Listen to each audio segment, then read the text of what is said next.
یوم یجمعکم لیوم الجمع ذالک یوم التغابن، جس دن تمہیں اکٹھا کرے گا، جمع ہونے کے دن، ذالک یوم التغابن، یہی گھاٹے کے ظاہر ہونے کا دن ہے۔ اس آیہ کریمہ میں اللہ تبارک و تعالیٰ نے حشر کا بیان فرمایا ہے۔ مرنے کے بعد جب دوبارہ اللہ تبارک و تعالیٰ زندہ فرمائے گا اور تمام لوگ اپنی قبروں سے اٹھ کر اللہ تبارک و تعالیٰ کی عدالت میں پیش ہوں گے، تو اس کو یوم حشر کہا جاتا ہے۔ اور اللہ تبارک و تعالیٰ ارشاد فرمایا ہے کہ اس دن کو یاد کرو جس دن اللہ تبارک و تعالیٰ تمہیں جمع فرمائے گا، اور وہ جمع ہونے کا دن ہوگا، تمہارے جمع ہونے کا دن ہوگا، اور وہی خسارے کے ظاہر ہونے کا دن ہوگا۔ خسارہ کس طرح ہوگا؟ اللہ تبارک و تعالیٰ نے انسان کو پیدا فرمایا ہے، اور یہ بات بالکل واضح فرما دی ہے کہ کس لیے پیدا فرمایا۔ وَمَا خَلَقْتُ الْجِنَّ وَالْإِنسَ إِلَّا لِيَعْبُدُونَ، جنوں اور انسانوں کو میں نے اپنی عبادت کے لیے پیدا فرمایا۔ اللہ تبارک و تعالیٰ نے جو احکامات ہم پر لاگو فرمائے ہیں، جیسے یہ نماز اب پڑھی ہے، روزہ رکھا ہوا ہے، کچھ کام کرنے کا حکم دیا ہے، کچھ کاموں کو چھوڑ دینے کا حکم دیا ہے، جھوٹ، غیبت، بدکاری، چوری، ہیرا پھیری، یہ چیزیں چھوڑنے کا حکم دیا ہے۔ جو بندہ اللہ تبارک و تعالیٰ کے احکام پر چل پڑا، حکموں کو مان لیا، عمل کیا، وہ کامیاب ہو گیا، وہ خسارے سے بچ گیا۔ اور جس بندے نے زندگی اس طرح ابتدا کی کہ صرف دنیا کے لیے تعلیم حاصل کی، دنیا کے لیے کچھ بن جائیں، کوئی ڈاکٹر بن جائیں، پیسے کمانے کے قابل ہو جائیں، ذریعہ یعنی شروع سے ہم جو بچے کی تربیت کرتے ہیں وہ یہی کچھ ہوتا ہے۔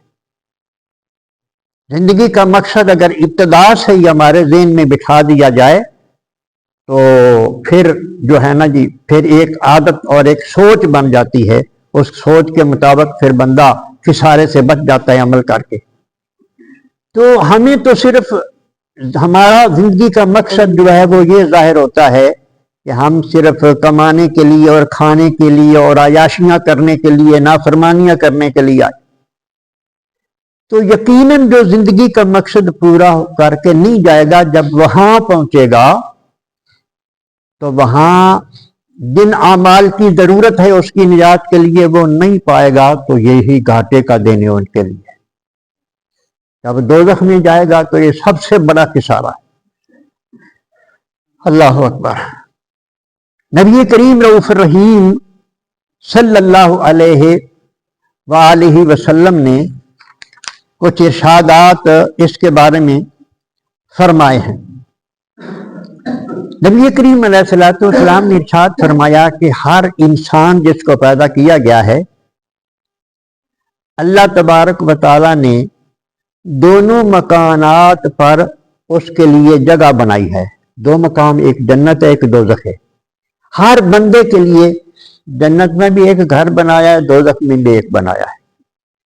اگر وہ بد کردار ہو گیا تو وہ دوزخ میں چلا جائے گا، اگر وہ نیکوکار ہو گیا تو وہ جنت میں چلا جائے گا۔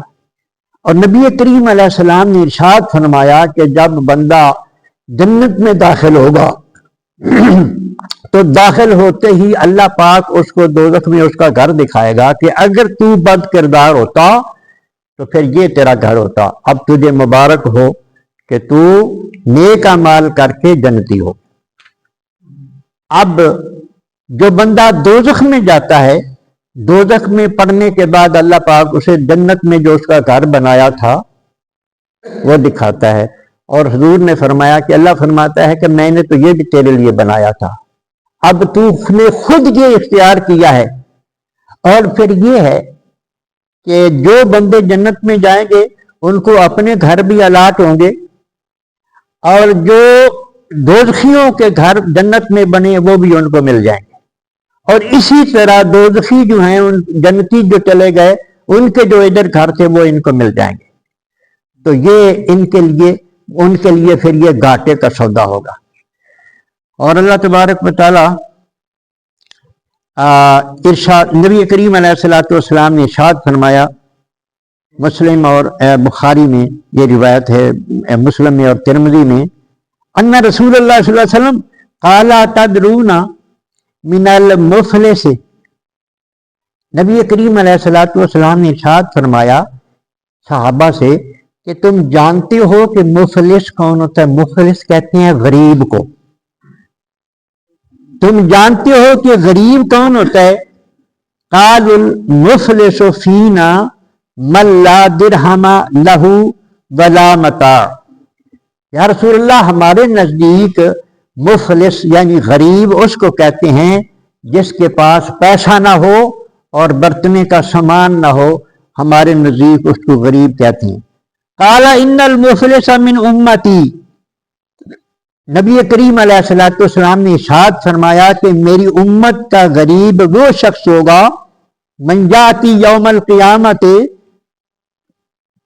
بصلاۃ وصیام وزکوٰۃ،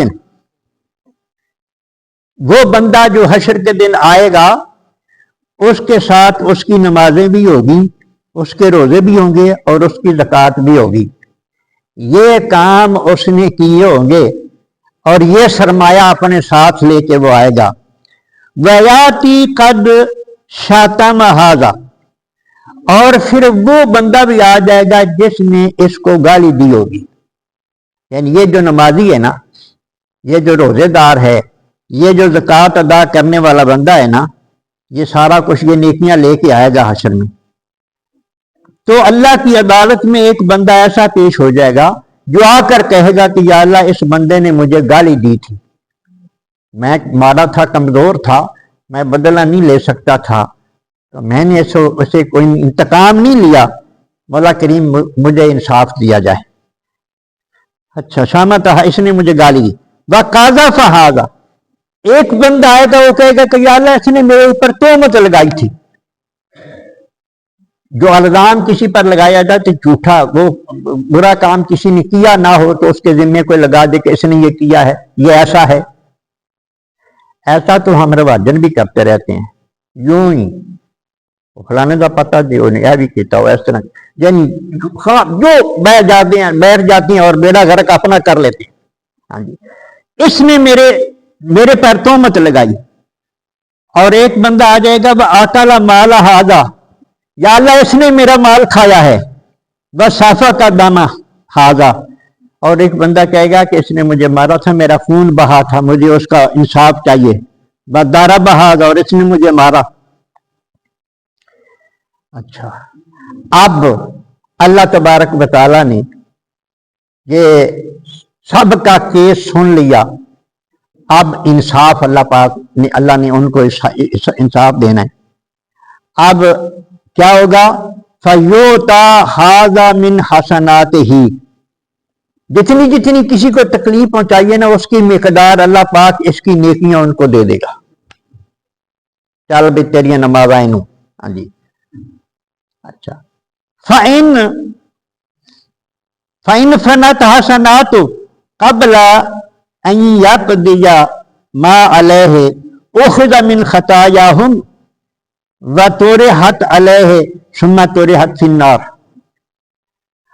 اگر اس طرح ہوا کہ اس کی ساری نیکیاں تقسیم ہو گئی مظلوموں پر جن پر انہوں نے ظلم کیا ہے، اور ان کا حساب اگر ابھی باقی ہوا، تو پھر ان کے گناہ اس کو دے دیے جائیں گے.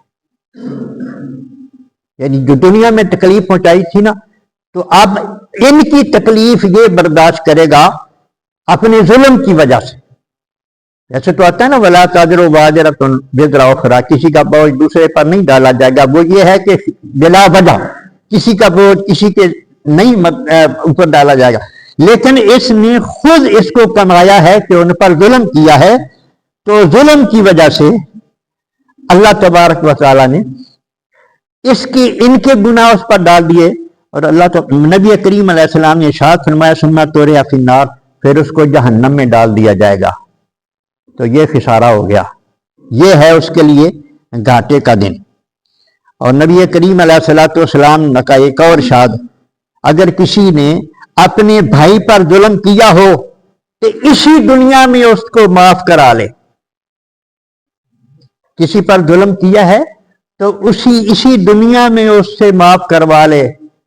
اگر اس سے یہاں معاف نہ کروایا اور چلا گیا یہاں سے تو پھر پھنس جائے گا.